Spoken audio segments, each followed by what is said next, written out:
It's the Creative Boom Podcast, and I'm your host, Katie Cowan.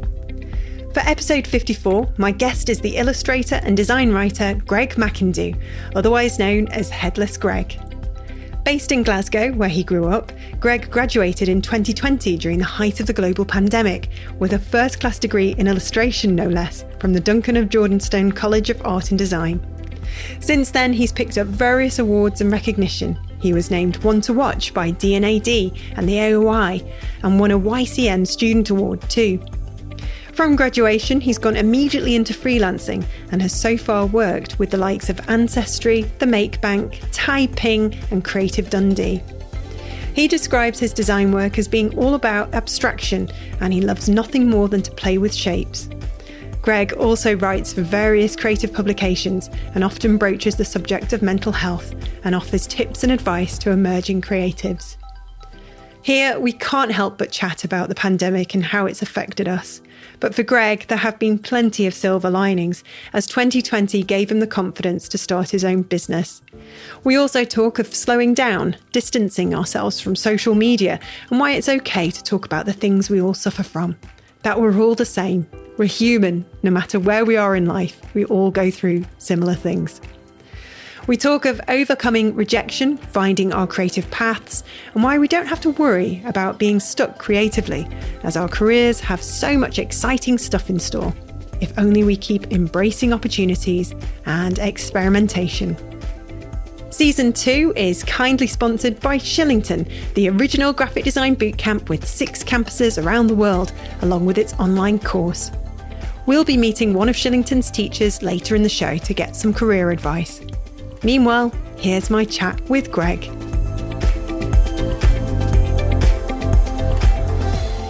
Headless Greg, it is so lovely to see you. Yeah, it's lovely to see you too. Gosh, it's like we've been like friends, I suppose. Can I be so bold as to call us friends on social media for a while? Yeah. Friends from, Twitter for years. Twitter. I don't even have Twitter now. You don't even have Twitter? I was trying to find you on there before and I was like, I'm sure I used to speak to Greg on Twitter. Yeah. I thought it was very negative. I didn't like it. Not yours, obviously. You were very positive. And there were... I'm just a bundle of fun. But yeah, and then I hadn't tweeted in ages. And I kept tweeting once every 6 months, being like, I'm back. What's the point? And I was like, this is silly. So yeah, I get it. I totally get it. There's somebody I follow, Steve, on Twitter, and he very smartly did this thing where he just unfollowed everyone and then he created lists. So he could keep up with what's going on, but then not see all these kind of things in his feed that he didn't necessarily want to see.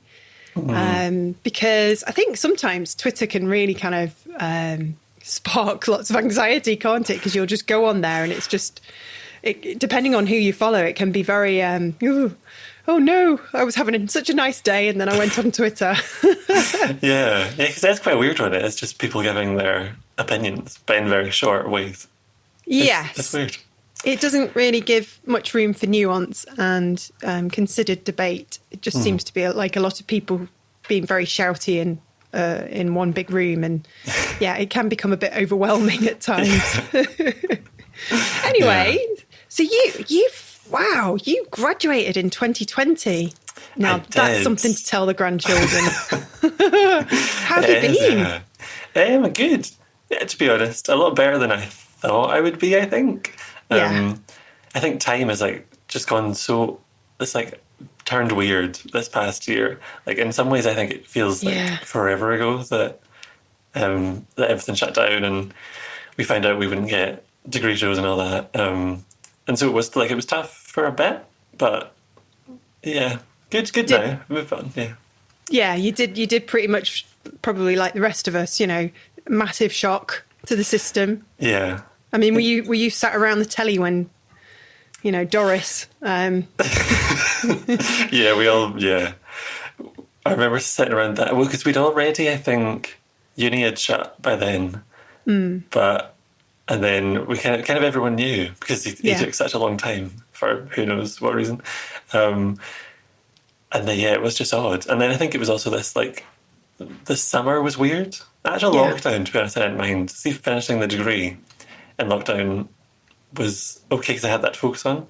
But then the Yeah. summer was weird because it was all these events that should have, like, degree shows, like the D&AD festival and things that should have been in person. And it was just a lot of like, trying to make the best of it, but constantly imagining like, what this would have been like if it was a normal year. Yeah. So once that was kind of out of the way and it was less like graduate heavy and I was just busy with other things, it was better.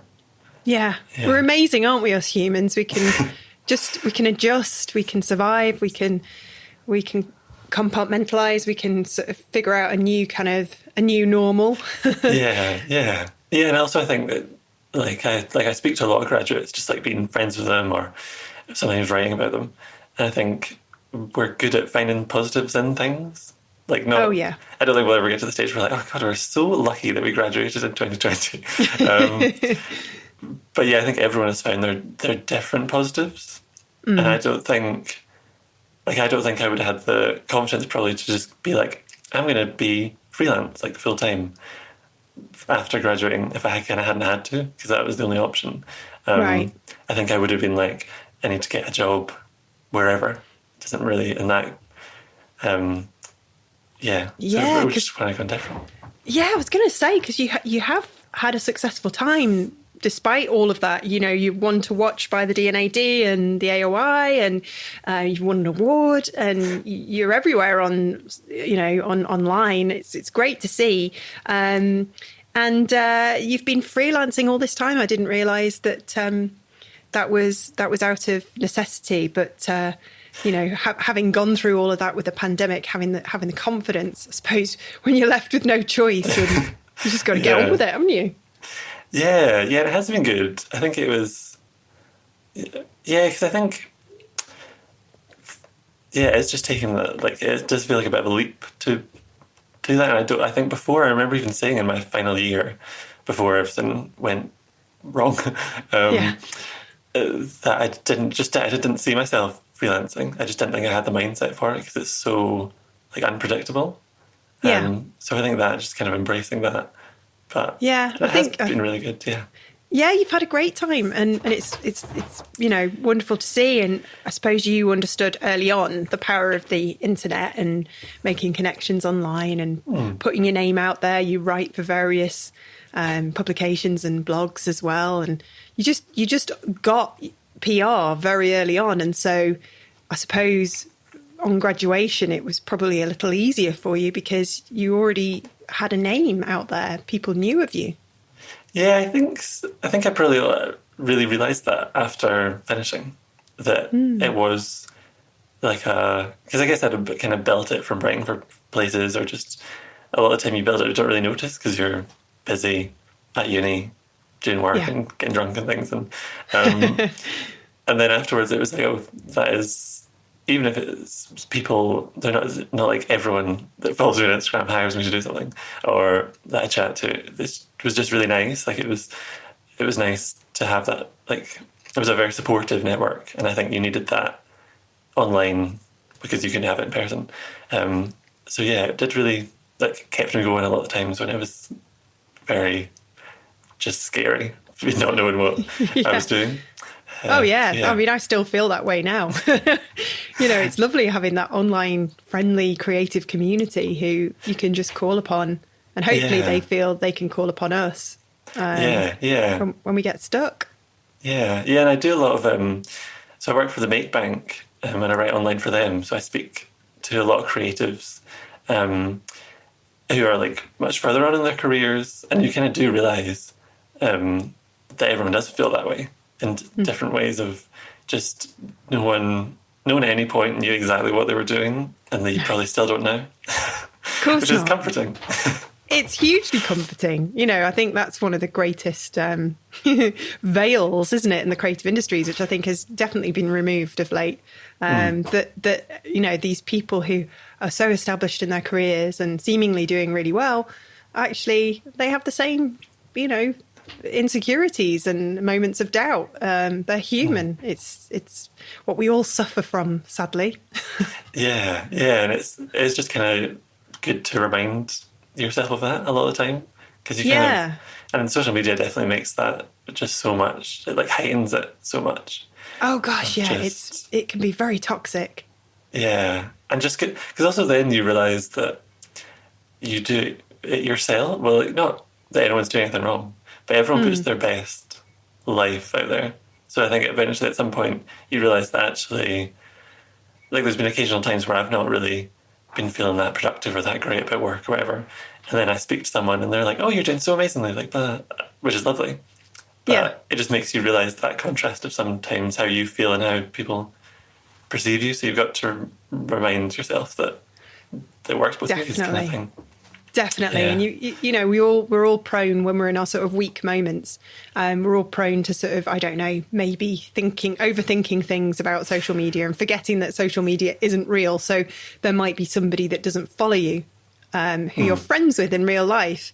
And then your little brain, your chimp brain, I suppose, goes, oh, well, what did I do wrong? Why aren't they following me? And then you go into this terrible spiral, and you might even sort of go on this. I'm not suggesting you do this. I've done this. You know, I'm quite happy to admit that I've had these silly moments, all completely normal, where you go, oh, I wonder if our mutual friends not following me too. And then you'll go on that, and then you'll start, and then you have to literally give yourself a slap and say, for goodness sake, it might be, Katie, that you're just maybe doing up your house at the moment. It's like making them anxious because they've got loads of stuff to do with their house, or they're just not on Instagram a lot. For goodness sake. Yeah. I definitely got to get lost in those, like, you just go down this like rabbit hole of seeing who follows and how many of so many things. Yes. And then you make up stories in your mind of like, well, that's definitely why that's happened. And it's probably it's nothing. Just something, completely random. I mean, yeah, God, I find myself spiraling, and you're right. You kind of make up these stories in your head, and you have to just sort of pull yourself out of it and remember that, you know, the Instagram, Twitter, it's all just, they're tools that we can use positively for our work, and we've got to keep remembering that, you know. But I totally understand what you're saying. It can get very very tiresome. I think also the more like life has moved online, the more intense it can feel sometimes. Oh yes. And also because I think that they just need to be like reframed of what they're for. Like they are just a tool. They're just part of your business, I guess. But they're not, because I think especially because a lot of us people that graduated that I know, we like switched to like a business account on Instagram, and then it tells you all these horrible statistics. Yes. Of like how many people have followed and unfollowed you and your engagement and all that. And when you look at that screen, it looks as if it's giving you a breakdown of like your entire freelance business, but it's not. It's just a lot of the time actually when Instagram's doing worse, it's because I've been busy doing other things. So it's a very weird. Very weird. Yeah. It's like when you create such visual work as well, when you put your writing out there, you know, if you don't get much engagement, if you don't get many likes, that can also send you into a spiral. And we kind of make the mistake of putting our sort of worth on these algorithms, which really are against us now. We're constantly trying to figure out what the algorithm is doing, which is not something I want to do. Like I just don't. I think it needs to stay like a fun, creative thing. And if you're constantly trying to second guess something that they're constantly changing, that takes that away. But it's crazy, isn't it? In 2021 that we're, you know, you're a lot younger than me. I'm sort of 20 years older, I think. And even I sort of, you know, going back to what we said before, you know, there's no difference between you and I in that, I've had a bit more experience, but still suffer, you know. And I'd like to think I've got better at dealing with things, but I have my moments. I'm human. But yeah, it's absurd that we have this conversation about, you know, how social media affects our mental health. And really, they should just be fun. But there you go. And I think a lot of the time it's because people don't have that conversation almost because they feel it's almost embarrassing to say that an app is really affecting your mental health, but it is. It's a huge part of, and whenever you speak to anyone about it, they have the same thoughts, I think. So Yeah, I'm not shy of being completely honest about the silly, spirals that I go into on there sometimes. I find that when I'm mentally strong, if I've got lots of rest and good sleep and, things are all organised and I'm on top of my work and all the rest of it, then these episodes just don't happen. But if I'm having a weak moment, and I'm sort of feeling a bit frail and vulnerable, then that's when it can happen. And I suppose it's a good indicator to just say, okay, time to put the phone down and go outside and get some fresh air. And it, again, absurd that we have to do that. But, we're all addicted to these silly little things that we hold in our hands. Anyway, there you go. Maybe one day somebody will be listening to this podcast in 10 years' time and thinking, God, they were all so crazy. They even had watches. What were they thinking? Anyway. So, you're great in that you are also trying to help other people. To sort of, go through art school and go and do something creative at university, and where does that come from? Where's that need to sort of help the next generation come from?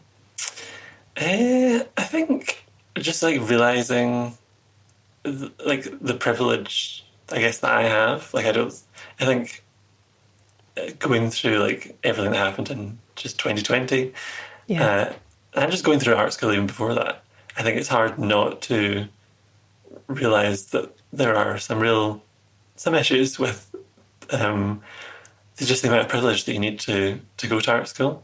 And I guess and also just meeting the right people who had that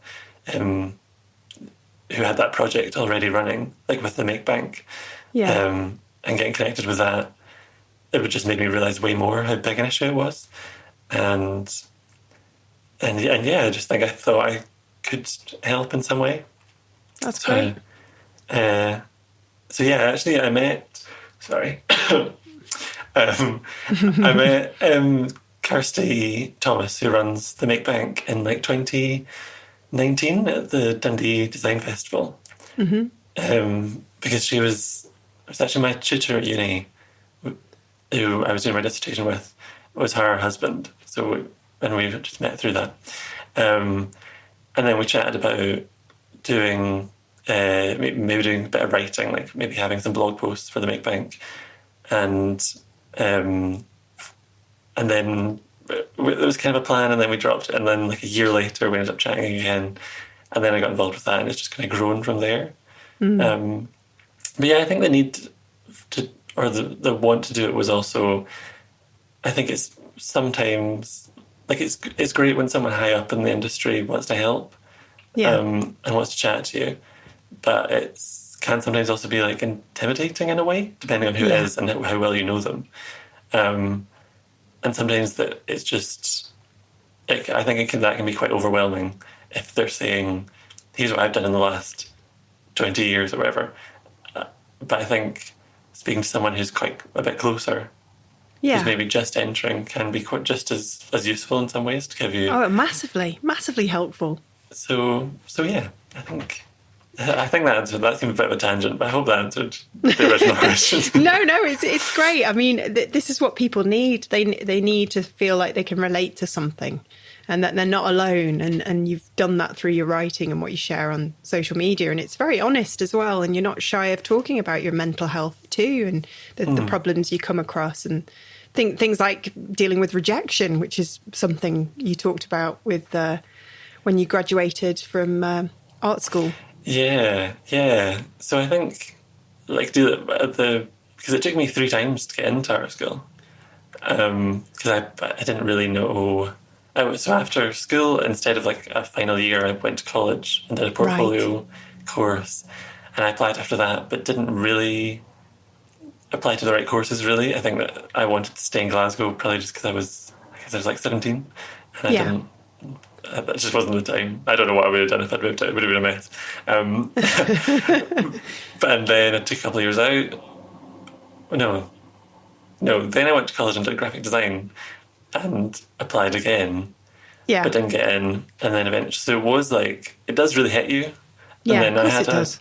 a full year or so of not really making much. Just because I was it feels well, clearly I'm not I'm not very good at designing things. But that's actually when I got into writing, because I felt like I still wanted to be a part of that whole kind of world, because it was really, I guess it was a big part of me and what I wanted to do. And but yeah, I just didn't have that confidence to actually make much myself. So, and I do think and then again, speaking about it, you realise that in, maybe not in the exact same ways, but everyone's had that. Like, no one, I mean, maybe some people have, but no one that I know has not been rejected from several things. God, rejection's pretty common. We all have to go through it. It's like, rite of passage, isn't it, I suppose? And it can really knock us. It can knock our confidence. It takes a lot to sort of get back up and dust ourselves down and carry on and say, okay, next time I'll be luckier, or next time I'll maybe do something different and try this approach. Yeah. And I think it is just so, I think when you are like or you see yourself as like a creative person and that's what you want to do, it is just so linked to your mental health. So yeah, and then the time when I wasn't creating stuff was definitely like my lowest mental health time, not solely because of that. There was just other things going on. And yeah, after that, having come out of that, I just felt like I had a lot to say about it. So I guess that's why it's always definitely become a theme within like both my writing and my design work. It's really healthy as well, I think, to get like, words down onto a screen or a bit of paper, whether you're blogging and putting it out into the world or maybe journaling, it's a great way to sort of organise your thoughts, because our heads can be full of chaos and just getting it out there, and we start to sort of see patterns in our behaviour. And I think everyone should have their thing of dealing with and I think it's become more common than this past year. I think that conversations surrounding mental health are just more common, and people are taking more time to look after themselves. But I definitely think getting your thoughts out in some way, you don't need to write a whole book about it or constantly blog about how you're feeling, but just something like, I think that should just be more part of those, doing practical, like physical things are good for your mind. Now for a short break to get a word from our sponsor Shillington, the original graphic design bootcamp. Lovish Saini is a visual designer and also a teacher at Shillington's Manchester campus here in the UK. I asked Lovish, why do you teach? What made you want to pass on your knowledge to the next generation of designers? See, I was actually self-taught as a freelance designer years before I went to university. And then I just decided to actually make it official by getting that degree. And what I quickly realised was that a lot of the skills being taught at university have nothing to do with the actual industry themselves, which is quite shocking, because a lot of people are going to university to like have a really great career in design or have a really great career in the creative industries, but the universities just aren't preparing them for work. And I think that's where it kind of became my mission to want to be able to help these people who want to have like this really great career and just help them to get into this really great industry. And that's where Shillington came in as well. At Shillington, like, we strive to actually help people be ready for those jobs and be ready for that industry. And I think it's just a really great place to start. To find out more about studying graphic design at one of Shillington's 6 campuses around the world or via its online course, visit shillingtoneducation.com. Now, back to Greg. It's strange, isn't it, how it's only been in recent years that mental health is now sort of not so taboo, when mental and physical health are often so connected. You have ill health with your body that can affect your mind, and vice versa. It just seems weird that it was always seen as this sort of separate entity that nobody could talk about. Very strange. Yeah, because even before I went to uni, and that's only now 4 years ago, it just felt like, and maybe I was just not with the right people, but it just felt like it wasn't being spoken about. And now it does, and it's coming on a lot. But I do think that's another thing that people will look back on and be like, people didn't think mental health was a thing. Like, how did they? What did they think was going on? Yeah. Probably drugs and alcohol and food. But so did you grow up in Glasgow then? I did, yeah. I've always lived in Glasgow, other than when I lived in Dundee for uni. Yeah. Although you did live in Barcelona for a couple of months with some friends, is that right? I did, yeah, I did. So that was actually kind of luckily-ish when I was having like not a good mental health time, and neither were they. So we did that kind of quite cliched thing of being like, we're going to go travelling and we're going to sort out our minds. That's great. And it kind of did, to be fair. It's quite an intense thing to do in a way, to be like, we're going to go away and sort out our heads, and maybe we didn't realise when we're actually there so much, but once we got back, there was just I don't know, I think we all had different like mindsets in slightly different ways. Yeah, in a positive way. Yeah, in a positive way. Yeah. So it was all that sunshine and just the chance to sort of, not worry about anything for a while. Yeah. I think really the sunshine was good. It is just nice to be outside, and again, recently I've realised how much that can really affect you.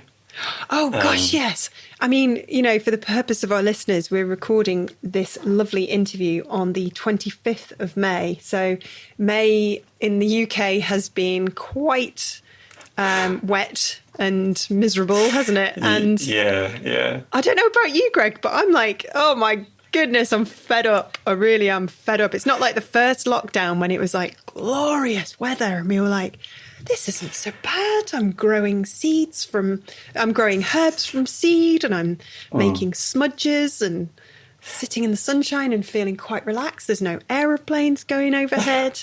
And now it's just I look out the window and it's like grey and miserable. Yeah. I mean, Glasgow is not known for its good weather, but we did get, last year we got it, and it's usually better than this, by May. Yes. So what is going on? Do you keep sort of talking to yourself around the house in a grump, saying, like I do, going, for goodness sake, will you look at it? Yeah. I constantly keep being like, it's May. How is this? Come on. Yeah. Don't you think you've given us enough this year? I've just talked to the sky. Come on. That's the Catholic upbringing, I'm not a believer anymore, but now and again I'll have a word, and it's usually in a grumpy manner. Sorry. Yeah. Yeah, I think it's okay to keep your beliefs just for weather requests. Just to be like, please. Yeah, please and world peace. A little better. World peace, just come on. We've had enough now. Let's all be at one. Where's this global government I was hoping we'd have, like in Star Wars? I know.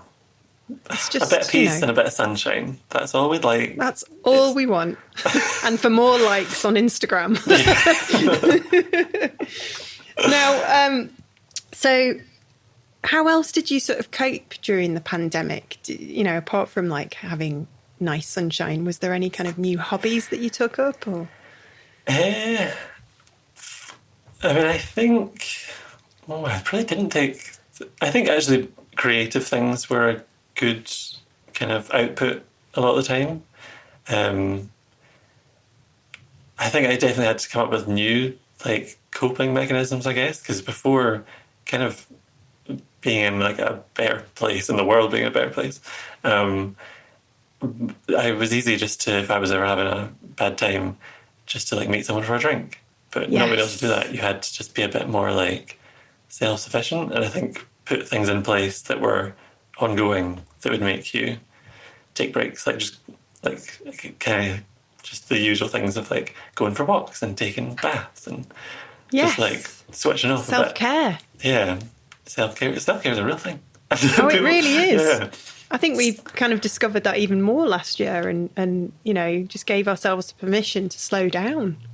Yeah. But I think it's that odd thing of because everyone was taking up hobbies. Yeah. I don't think I did. I think because what I want to do, kind of, I guess, is one of those things that can kind of be a hobby, can also not, which is good in some ways and less in others. Yeah. But yeah, it's difficult, isn't it, being creative? Because sometimes the thing that you've loved to do that would kind of be a hobby is the thing that makes you money. So it's kind of like you've got to find something else. Yeah, it's a weird one. But yeah, I just watched a lot of TV. That really is my main hobby. A lot of TV, yeah. Netflix and other sort of streaming services do apply. Yeah, it was a strange year. It started off with Normal People, didn't it? And then it did. Moved into lots of noir dramas, and then we cheered us, and then we watched that crazy Tiger King thing for a while. Remember that? It was weird what like the whole world just seemed to think this is what we need at the moment. We'll just watch these depressing things, you know. Let's go and watch The Walking Dead again. And there was Contagion. The film Contagion came out, and we all watched that. See, I didn't watch that because I thought, why is everyone watching that? You know, it's just a human sort of way, isn't it? We just kind of like to sort of, you know, douse ourselves in misery, or just see if they got like, you know, if the film got the global pandemic right, you know. And it kind of got a lot of things right, actually. I think they locked down a lot more sooner, but anyway, that was kind of Hollywood style global pandemic and quite depressing. Although I kind of, you know, I think the thing that saved it and kept me going was that Kate Winslet was in it. So there you go. That's always good. It's always good to have Kate. Oh gosh, yeah. Well, I had a little project or two. I sort of got stuck into gardening last year, and I was one of these people that found an old pallet and turned it into a planter, which was great fun. But because you know, where you paint 3 of the sides, you make 3 plant boxes, and you put your herbs in them, and then you paint the sides of them in black chalkboard paint. And then you write on what the herbs are, and it looks really cool. The only problem is that I live in Manchester, and so whenever there's a tiny break in the rain, I'm always tempted to go back out and rewrite the herbs on with the chalk. Yeah, because you need that. You need the aesthetic, and also I guess you need to know which herb is which. I know. I mean, do you find yourself a little bit OCD? Is that a sort of creative thing? Everything has to sort of have its place, or am I just completely nuts? I don't know. I think sometimes I think I am in some ways. Like I do like things to be tidy. Yeah. But I don't. I think sometimes, especially because my work is very like clean and like organised in a way. Sometimes I think I should be more organised. Like in real life, sometimes my laptop's a bit of a riot. Wow. But yeah, I don't think too much. Maybe it is a creative thing. I don't know. You see, I also think it's to do with your mental health. I've always been a big believer in being, you know, the people on my street all think I'm crazy. They all know me as like the crazy cleaning lady, you know, because I'm constantly cleaning. And like, you know, it's become a bit of a joke actually amongst them all. But I can't help it. I find that my mental health is better when I've got a tidy house and I know where everything is. Yeah, I definitely agree with that. Like each time, especially during lockdown, there was a lot of time where I was just like, for some reason, I just need to clean. Yes. I don't know why, even though this place is clean. Yes, I just need to do there's some therapy more. in it. Honestly, I'm a big believer in it. So going back to Glasgow, I don't know Glasgow very well, and I keep hearing amazing things about this city, and it's changed a lot in the last decade. Yeah, I think it's supposed to be quite, because I don't know Manchester, but I always hear that they're very similar. Yes, I hear that as well. Yeah. Yeah, so I think if I was going to move to Scotland, that would be probably where I would head. Yeah.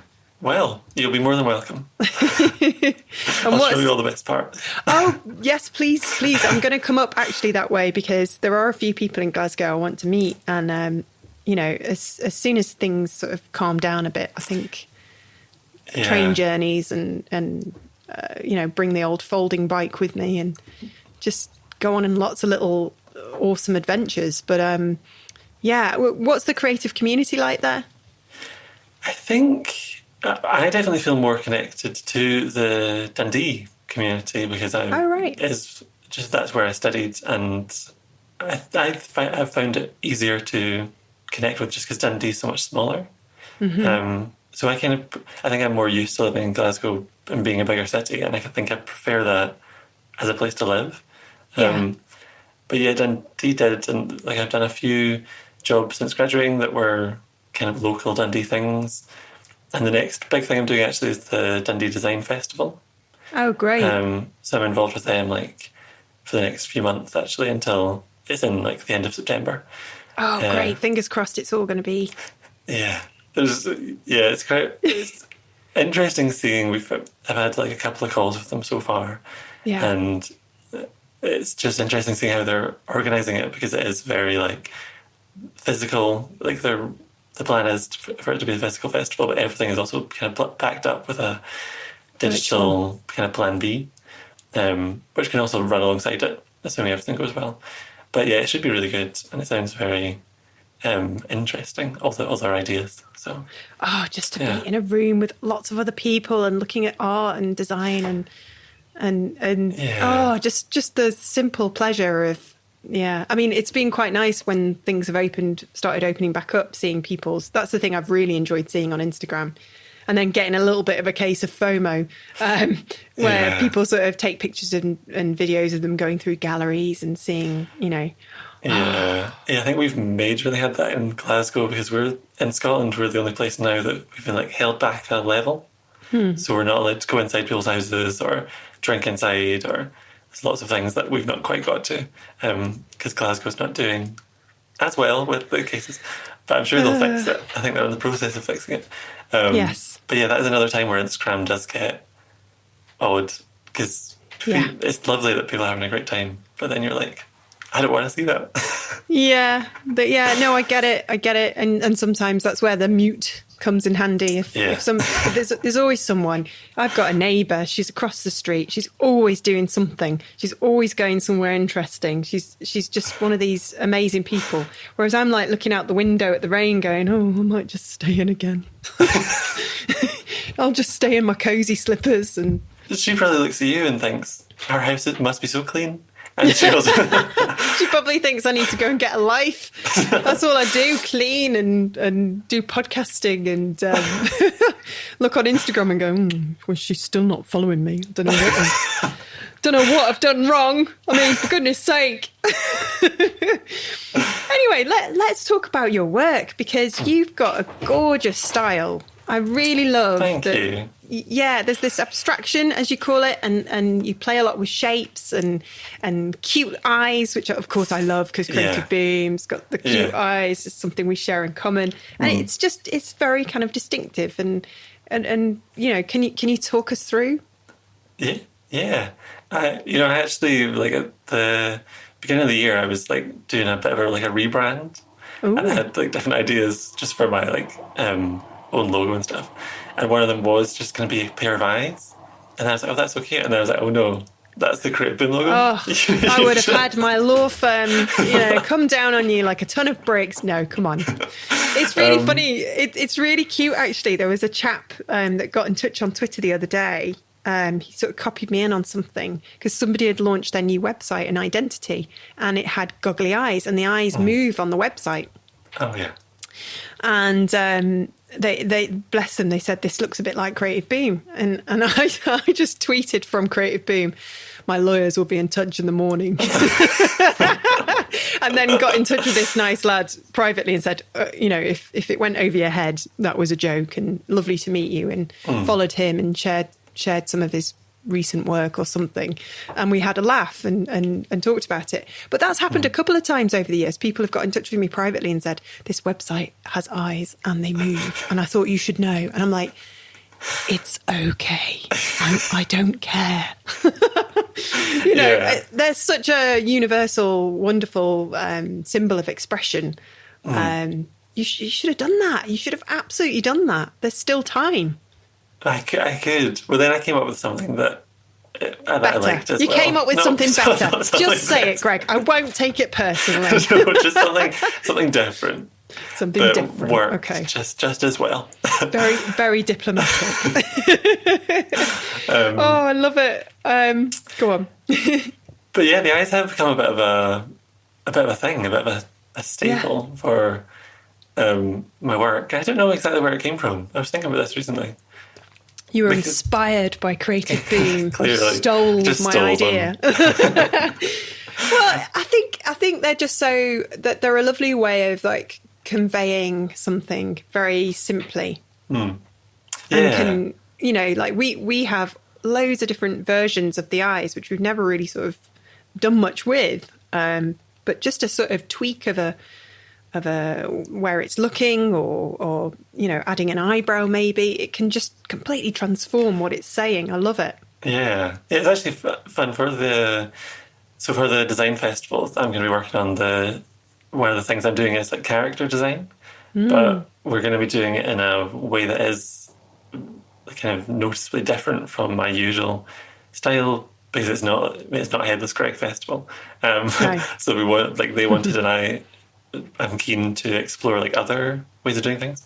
So there's going to be like different eyes, different shape, different things. So that'll be really fun. Great. But I think the eyes, yeah, those very like little simple eyes do just add a lot to. Just put them on a shape and you've got a character. Like Exactly. Is that where your passion lies then? Just making characters and bringing stories to life? I think so. I think because in uni there wasn't so much of that like that aesthetic of the eyes, but there was definitely, I did some story based things, and I would like to get back to that and tell some more stories. Yeah. And do some more like bigger projects that have more of like a narrative behind them. You did a book cover, didn't you, for Goodnight, Mr. Tom? I did, yeah. That was very fun. That was gorgeous. Thank you. Yeah, no, I would love to do more stuff like that and more. And yeah, I think over the past year, I've definitely got that. I have a style that's very like, I guess, recognizable with like putting eyes on things and stuff. But now I do want to kind of expand and see what other things I can do. So that should be fun. But also revisit some old themes of different things. Yeah. It must be wonderful, like developing a visual style and experimenting and seeing where it develops. I mean, goodness knows where you'll be in 20 years' time and what you'll be doing. You know, that holds a lot of excitement, surely. Yeah. I think it's easy to feel very like torn between. It's another thing. It depends like your mood of not knowing. Well, actually, I do know what I'm doing for the next few months, but recently I had a bit of a lull, which everyone has. Yes. And I had a few things on, but I didn't really know like at all long term what I was doing. And just depending on like my mood, I was either like, oh, that's so exciting, like I can do anything, I could move somewhere new, or I could work with new people, or I was like, you can go a bit crisisy.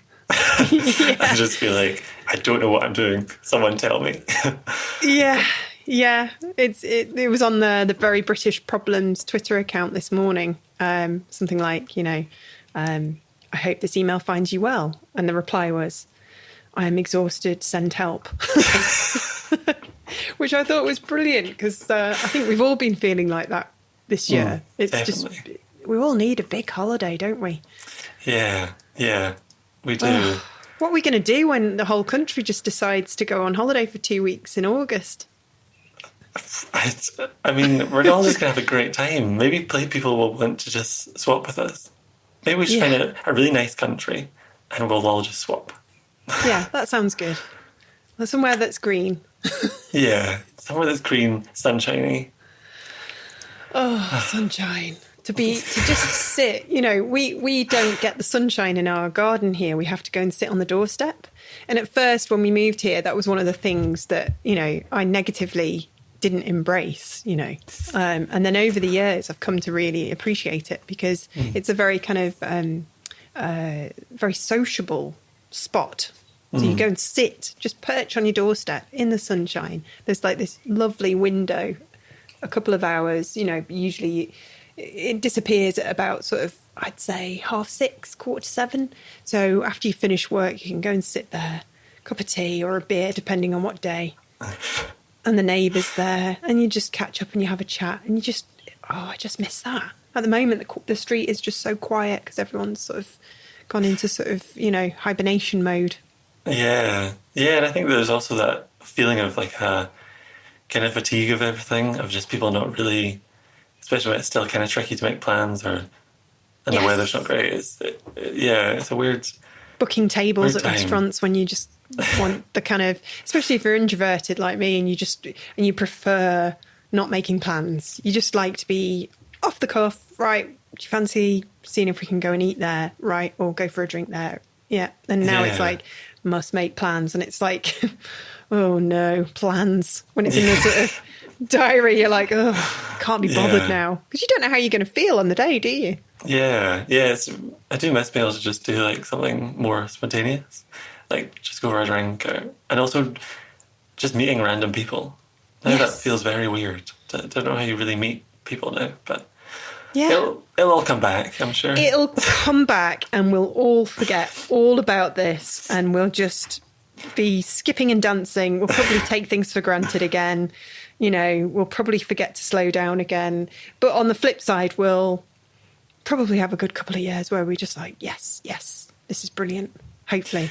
Yeah, I've heard that they think that's going to be like the 20s are apparently projected to be like a good... Once we get really into them and we get over this, it's been a bumpy start. Oh, I've started practicing building champagne towers, you know, with all the glasses. Yes. That kind of thing. That is the type not of... really. But that is what I see in the future. The future few years of what people be just bougie all the time because we can be. Well, if you're going to have a party in Glasgow, Greg, please invite me because I'll come and I will bring some leftover googly eye badges and stickers from our 10th birthday and hand them out and say, this is the original just hand them to people and say, he stole my idea. He did. He And everyone will be says like... he was inspired, but actually he stole my identity. And I'm here to warn you. He's not a designer. imagine? He's a thief. He is. He's a terrible thief. A terrible, gentle, kind thief who helps others. Awful man. So you've definitely learned a lot since graduating. You've learned a lot about yourself, what you're made of.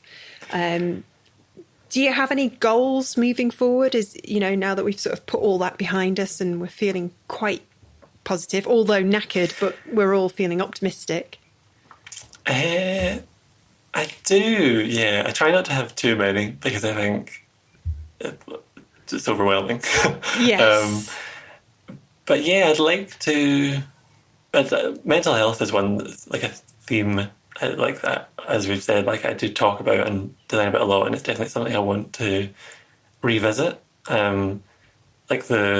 My final year, I did this book called Wilson Strange, and it was all about, like, it was inspired by my experiences with mental health, and I want to revisit that and tell more of those stories. I've actually kind of written a story, kind of a sequel-ish, that is based on kind of this past year. So I'd like to do that and also tell more people's mental health stories in like a creative way. Like there's so many people that do that in such great ways. So I want to figure out so that's definitely a goal for the future, is doing something that's kind of mental health, positivity and creativity together. And probably lots of things with those themes. But yeah, other than that, I do just want to work with like nice people. I think that is also like there's a lot of things you do learn like graduating in a pandemic. I think one of them is not to have too clear a view of what exactly you want to do, because things might go wrong.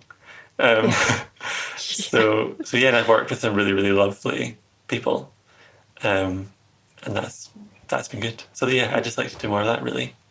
Well, that's a lovely philosophy to go by. And I've really, really enjoyed talking to you, Greg, because I feel like I kind of needed a few reminders on this sort of dreary morning. You've certainly cheered me up and made me feel better. And thank you so much for joining us today. Yeah, thank you so much for having me. This has been so lovely. This is the Creative Boom Podcast with your host, Katie Cowan. Big thanks to our sponsor Shillington, the original graphic design bootcamp where you can study at one of its 6 campuses around the world or via its online course. To find out more, go to shillingtoneducation.com. If you're enjoying the show, don't forget to subscribe or leave us a review. We drop brand new episodes every Monday with a different inspiring creative. You can find all the links and more via creativeboom.com/podcast. Join me next time when my guest will be brand consultant William Seabrook.